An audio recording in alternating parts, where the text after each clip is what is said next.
Magandang buhay. 1, 2, 3. Welcome. Ikot tayo na ko. Welcome na naman po sa panibago namang vlog ni Michikoy and good afternoon.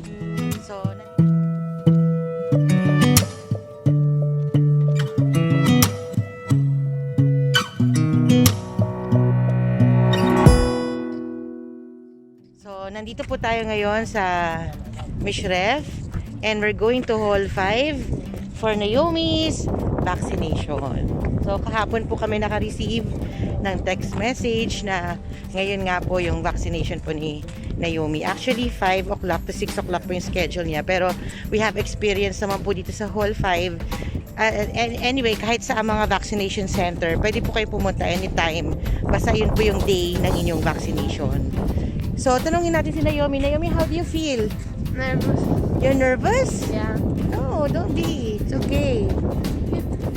Yeah.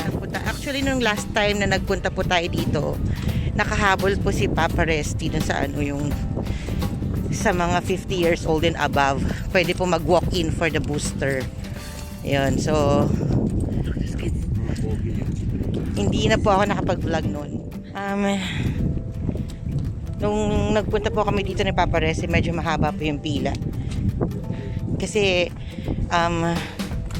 sa Hall 5 lang po, tapos kung magpapa-update kayo, tapos yung booster, tapos yung mga nakaschedule,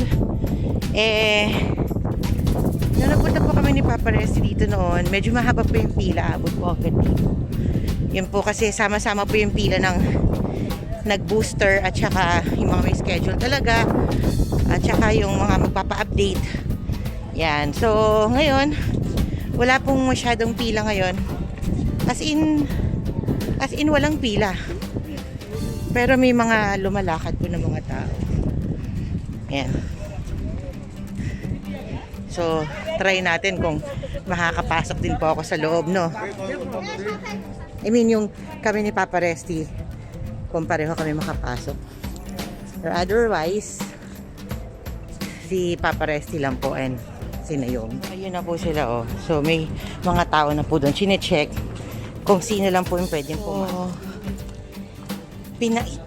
Pinakita lang po namin yung civil ID and yung mobile. Yun nga yung message na may appointment po kami ngayon. Tapos tinanong po si Naomi kung, are you ready? And she is.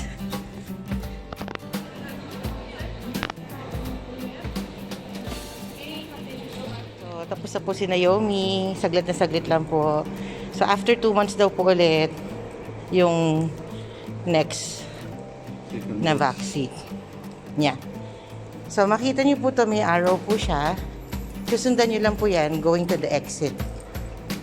Ito po yung inumin.